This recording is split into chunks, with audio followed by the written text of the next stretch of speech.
Jadi kejaksaan ini mau mencari celah apa lagi kalau mau dikembalikan lagi berkasnya. Saya kuasa hukumnya Pak Sambudi, korban penipuan jual beli tanah yang ditangani oleh Polsek Rangkeng dengan kerugian 2,4 miliar. Saya terus menanyakan kepada penyidik Polsek Rangkeng mengenai perkembangan perkaranya. Alhamdulillah perkembangannya sudah naik penyidikan dan hari ini saya diberikan kesempatan untuk mengawal limpahan berkas perkara ke kejaksaan. Ya, jadi sudah tersangka statusnya. Nah ini saya dengan Pak Kanit Polsek Rangkeng ya. Ini penyidiknya. Pak, ini mau melimpahkan berkas ya? Coba ini berkas perkaranya Pak.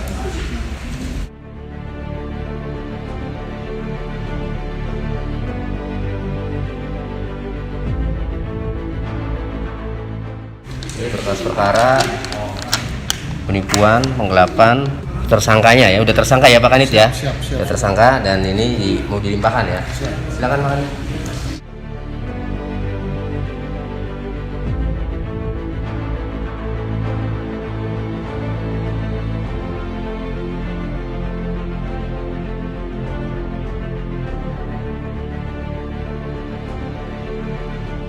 Jadi kenapa ini kami kawal? Karena kami pernah menanyakan kepada Kanit Polsek Rangkeng ya, 2 kali berkas dikembalikan. Betul Pak Kanit? Ya, jadi 2 kali berkas dikembalikan. Jadi kami ingin tahu kenapa 2 kali berkas dikembalikan. Biar publik mengawal. Hukum itu memang harus dikawal publik. Pak Kanit, atas pengembalian berkas itu ada petunjuk dari jaksa. Petunjuk-petunjuknya sudah dilengkapi ya Pak? Sudah dilengkapi P19. Sudah. Ya. P19-nya sudah dilengkapi. Sudah. Dan hari ini diserahkan kembali karena sudah lengkap. Siap, sudah lengkap. Yakin bisa P21? Yakin saksi ahli sudah saya periksa semua. Oke. Dari pidana, notariatan sudah Semuanya sudah? Sudah semua Pak. Iya. Terima kasih Pak.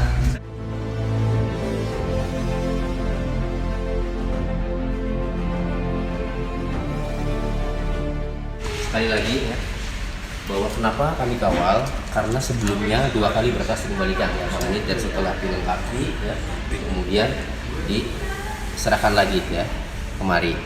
Nah kronologisnya, klien saya itu pada tahun 2020 itu ditawari tanah seluas 8.054 meter dengan harga 2.428.900.000 ya, 2.428.900.000. Tersangka menawarkan tanah tersebut mengaku mempunyai sertifikat, tetapi pada saat menawarkan itu sertifikat yang ditunjukkan hanya fotokopi ya, penyidik gitu ya, hanya fotokopi. Nah ketika ditanya sertifikat aslinya mana, jawabnya itu ada pada notaris ya, jawabnya ada pada notaris. Nah, ada aman lah gitu kan. Tersangka ini namanya Suryaningsih, warga Cirebon ya, atas namanya Suryaningsih sendiri. Dan ketika ditanya sertifikatnya aslinya, ngomongnya ada, aman, dan sempat diajak untuk ngecek sertifikat karena sertifikatnya itu, untuk melihat sertifikat karena sertifikatnya di kantor notaris Kristiana Sutanto ya di Indramayu. Nah tetapi begitu diajak ya memang nggak ketemu ya, karena dengan alasan notaris Kristiana Sutanto itu saat itu lagi pergi ke Bandung katanya ya, itu kata tersangka. Jadi belum waktu itu ketipu kan ya. Nah akhirnya setelah bayar ya dengan 9 kali pembayaran dengan total 2.400.000, kemudian sertifikat itu yang dijanjikan aslinya ada, itu tak kunjung diberikan, tak kunjung ditunjukkan.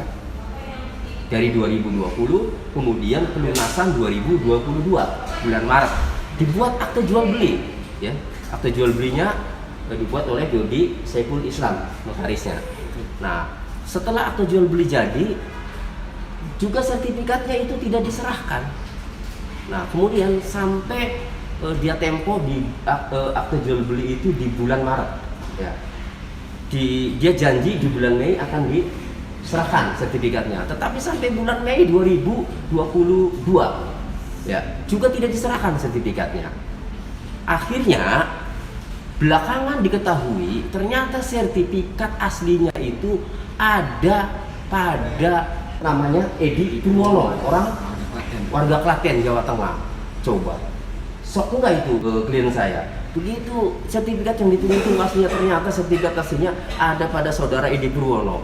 Nah, bahkan tanahnya dikuasai oleh saudara Edi Purwono, dipasang plang di situ, dituliskan dijual tanahnya, dipasangi plang, ya.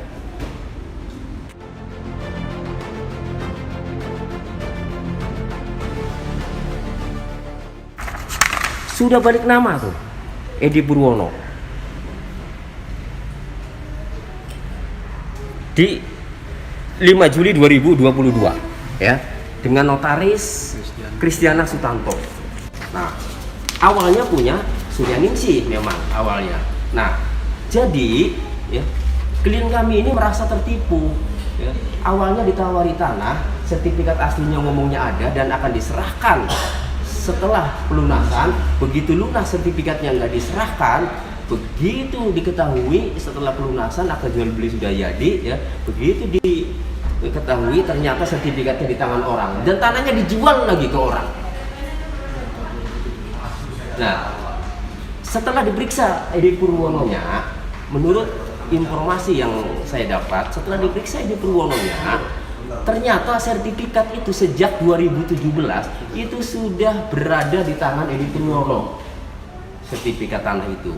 Nah, jadi pada saat tahun 2020, ya, tersangka menawarkan, mengaku sertifikat aslinya itu ada, ternyata itu bohong.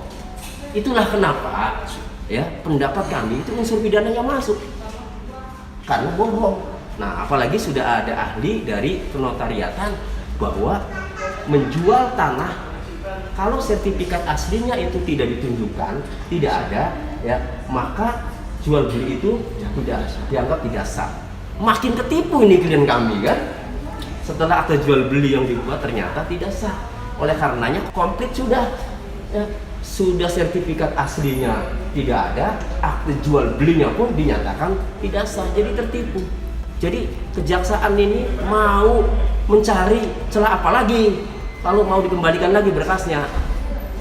Jadi kejaksaan ini mau mencari celah apa lagi kalau mau dikembalikan lagi berkasnya. Jelas penipuan dan semua tahu. Ketika saya posting di media sosial untuk tersangka Suryaningsih itu, komentar-komentarnya ternyata bukan hanya klien saya, ada itu korban-korbannya yang lain. Oleh karenanya saya minta kepada Bapak Kajari Indramayu, tolong perhatikan kasus ini, atensi dari masyarakat, ya, segera proses hukum sidangkan, gitu ya, Pak Kanil. Ada yang saya katakan cukup Pak penyidik, cukup. Ya, karena sekali lagi saya mengawal ini karena 2 kali berkas dikembalikan.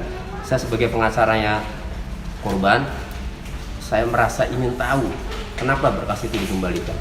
Oke, demikian dari Kejaksaan Negeri Indramayu.